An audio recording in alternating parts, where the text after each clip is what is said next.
Humanity is on the cusp of a colossal shift in understanding, one that will completely rewrite our relationship with reality itself. I'm Leanne Rose, psychotherapist, advisor to some of the world's most influential leaders, and the channel for a structural intelligence known as the Galayla Collective. On this podcast, we explore what becomes possible when consciousness is understood not as a byproduct of the brain, but as the fundamental substance of the universe itself, capable of completely reshaping the material world we live in. Welcome to Consciousness First.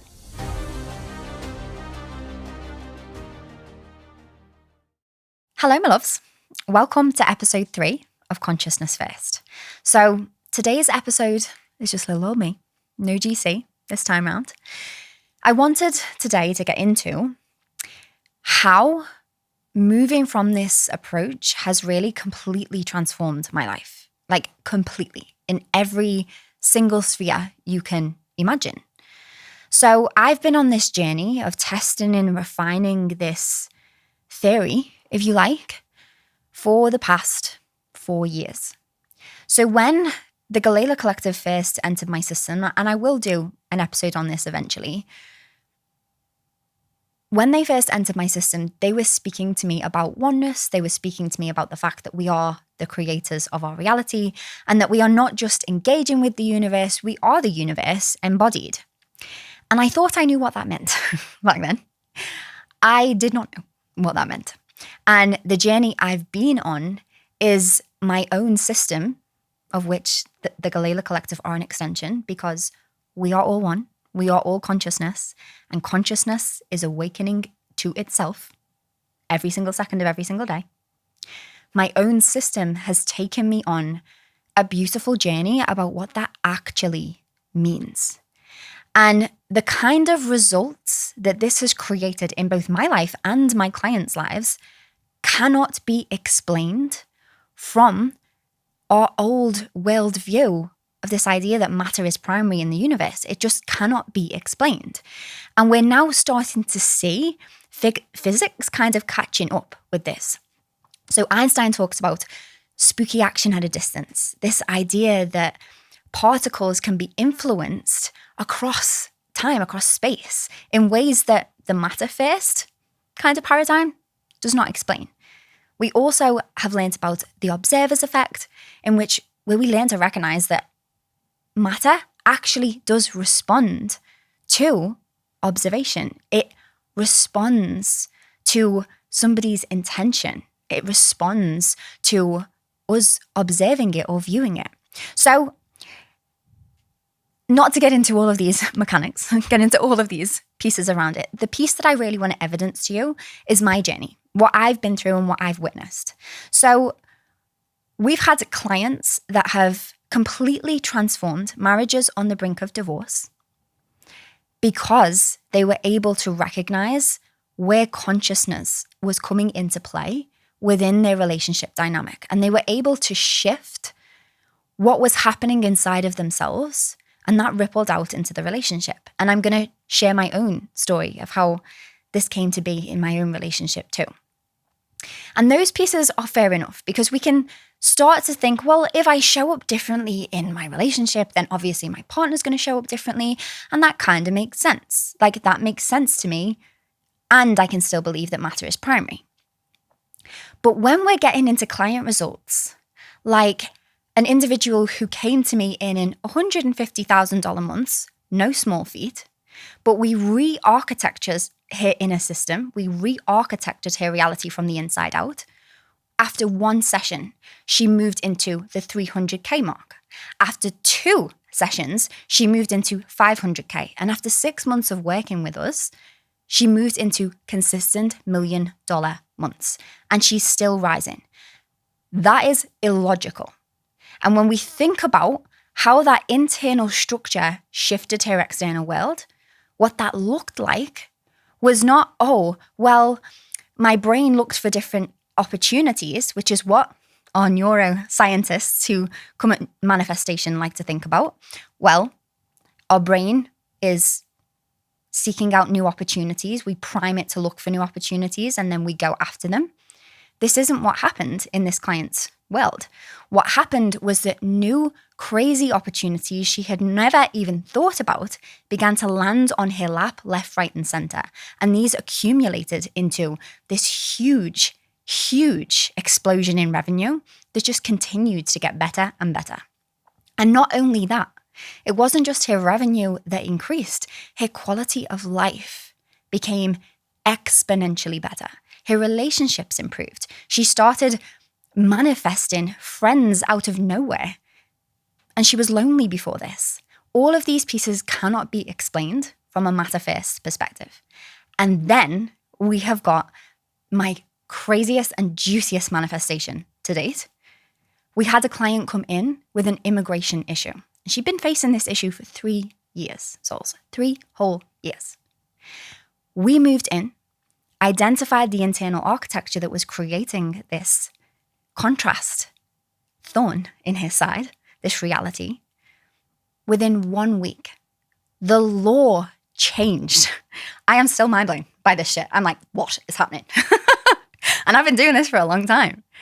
The law changed.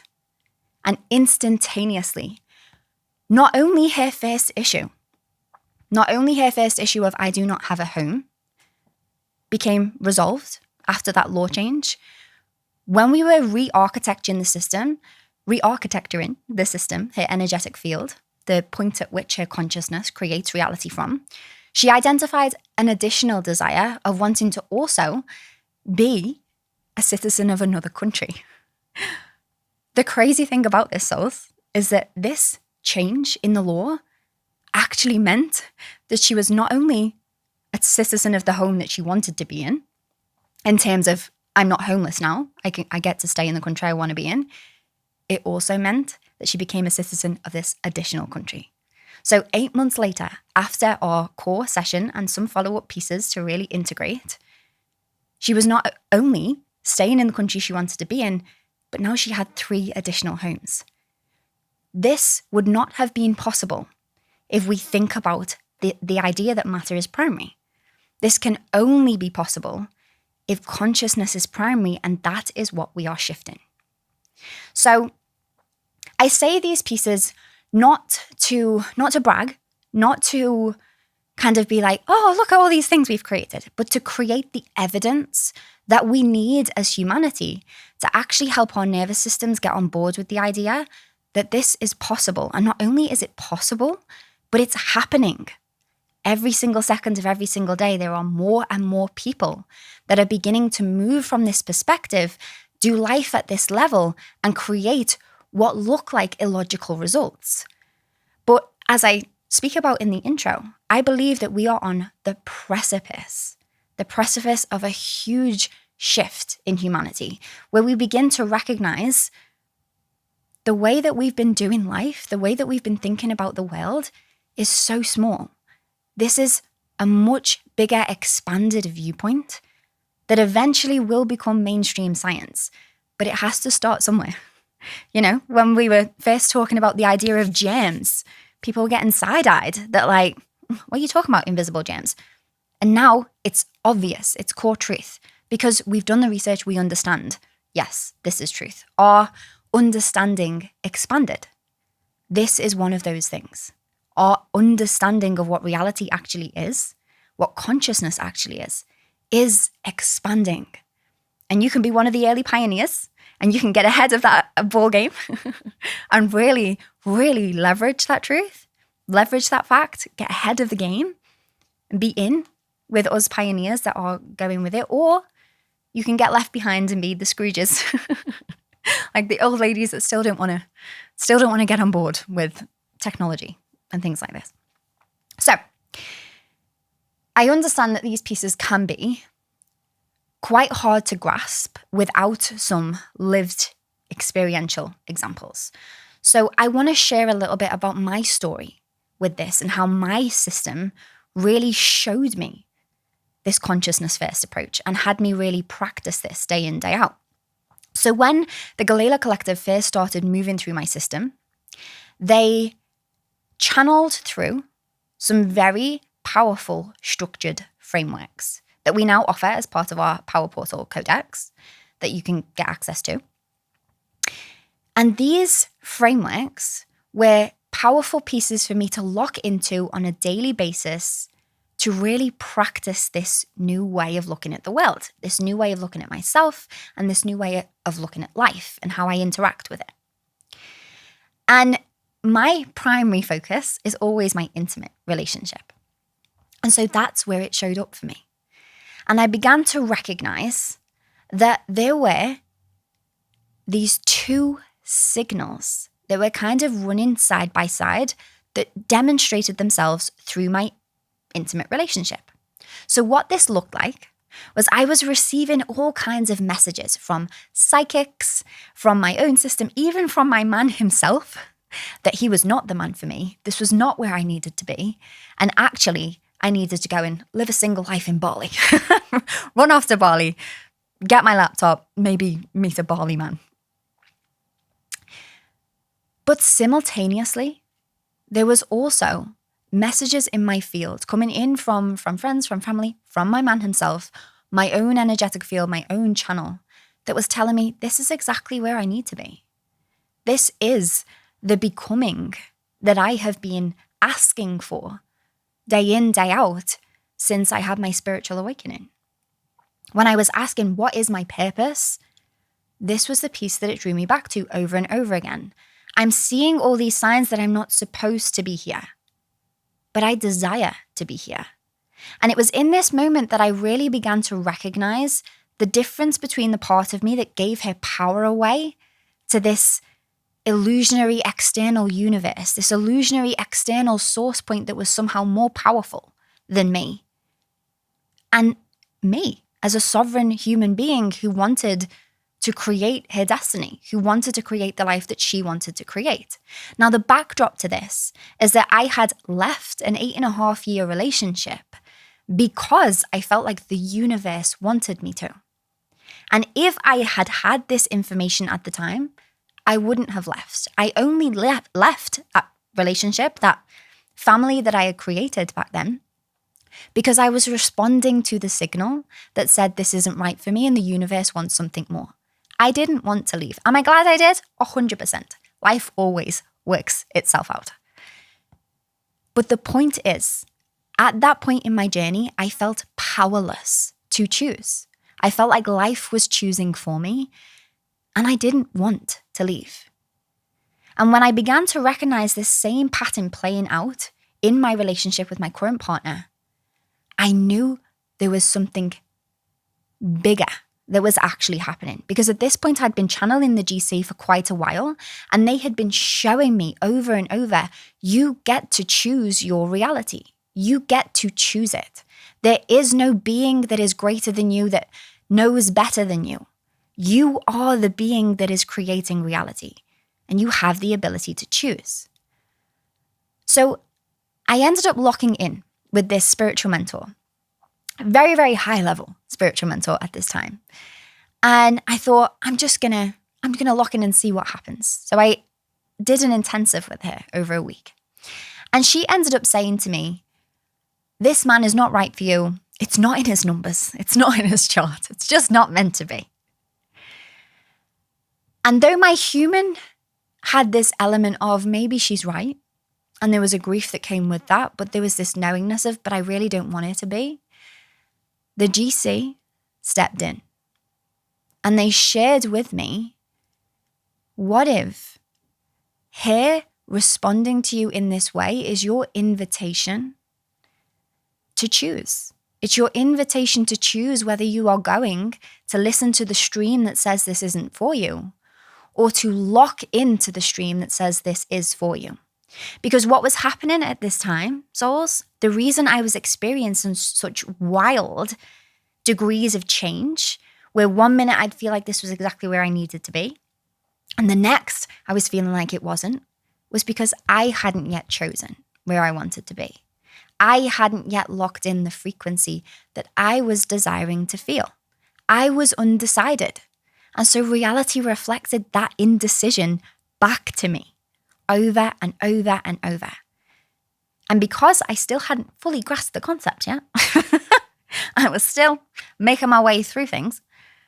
I was paralyzed in that indecision, batting about in my own field with my own indecision, grappling with my own indecision, thinking that there was a right and a wrong. But when I began to recognize, actually, these are just two streams of consciousness. These are two reality streams that exist side by side. And whichever one I choose to lock into will blossom. So I experimented with this for months, souls. I tested it, I refined it. I really locked into one and then the other. And I watched both myself and my man completely change in response to whichever field I was choosing to animate. And this isn't just about that selfish kind of viewpoint of, oh, well, I'm creating everything and blah, blah, blah, blah, blah. There was also the intersection of where he was meeting me as source and he was playing with me as source. That was a huge part of the journey that I'll get into in later episodes. But it wasn't until I fully committed.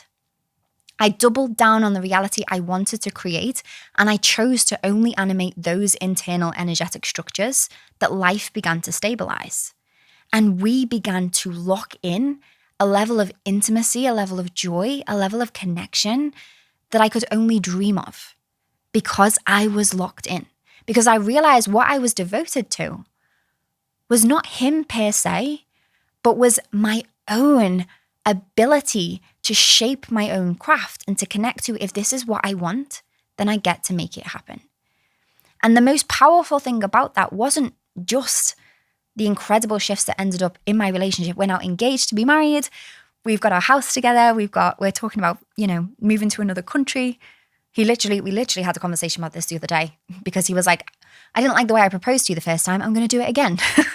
We're in the middle of that. It's just super juicy. So we are experiencing ridiculous levels of joy, ridiculous levels of real, true intimacy, true connection, because I chose to lock that in. But the most powerful bit about that was the ripple effect it had on the rest of my life.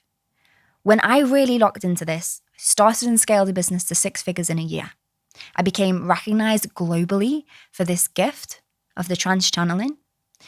There were people coming to me from Hollywood. Souls. I'm a girl who grew up in foster care on an estate in Liverpool. And there are multi-millionaires, industry leaders coming to me for my wisdom because of these pieces, souls. And it's not because I have the ability to channel and all of those things. Of course, those are powerful aspects to it. But those pieces were brought in through me focusing and harnessing consciousness. And we can create with such precision the ripple effect that we get to actually create, not just for ourselves, but for the world. One of the most powerful things about this journey with my man is how much I've watched him blossom, how much I've watched him transform before my eyes and connect with things he never would have connected with otherwise. Same with my clients. One of the most powerful things that I hear back over and over again is this is life-changing, and not just for me, but for my family. I'm watching my own family rise with me. There's a point in our evolution when we are in spiritual circles where there is this cusp point of, if I carry on evolving, I'm scared that the people around me will get left behind. You have the ability to choose whether that is what happens. Because we get to lock in this idea that when I thrive, everybody thrives because we are all one. We are all interconnected. So I'm going to stop my ramblings here for this episode. But what I really want to hit home with around this consciousness first perspective is that if you are solely interested in leveraging energy only for your own gain, you want to make millions, or you want to get famous, or, you want to get a big house and all of these things. You want to rise to power. Do not bother listening to this podcast. Do not bother following the super conscious kinds of approach to things, because this perspective is actually only available for those that are interested in creating world-impacting change that benefits all. What we're really talking about here is the nature of God itself embodied. And for me, God itself is unconditional love and play and creation and power, but it's power that benefits the whole. When you truly recognize that all is one and you're moving from this space, you cannot not want everybody else to thrive. And on the cusp side of that, when you are learning to honor and love who you are as a unique individual, with quirky gifts included, and you learn to embrace all of that, you cannot not be creating a beautiful ripple effect out into the world. You were created exactly the way you were supposed to be. Your unique quirks are how you serve the collective. And when you lean into those, you'll find that abundance meets you really easily. That's been my experience, at least. So if there's one thing that you take from all of the pieces that we talk about on Consciousness First, it's that what we're truly embodying here is this element of being God embodied, unconditional love embodied, a frequency that wants to create and serve. This is about interconnection. It's about oneness. And when you move from that, I promise you, life will meet you there in the most surprising, unexpected, playful ways. Go with it. It's so much fun. I'll see you in the next one. Mwah. Thanks for listening, my loves. Since we're newly launched and we want to get this out to as many people as possible, we've got a super juicy invitation for those of you willing to share this podcast with your community. If you share us on social stories, tag us, and leave a review, you'll be entered into a prize draw to win an exclusive 3-month immersive one-to-one experience with myself and the GC to crack you into this new dimension of awareness. For the lucky winner, we'll be breaking down our super conscious manifestation methodology so you can start implementing this in your life and start manifesting at this level. But every share counts, my loves. And to say a massive thank you to everyone contributing to getting this information as far and wide as possible, if we make it into the top 100, we'll be giving everyone that's shared us and left a review one of our most powerful transmissions. This is one of our clients' all-time favorites, and it's been responsible for some of our biggest breakthroughs and client results. You can find out more about the competition and other ways to work with us in the show notes below. We'll see you in the next one.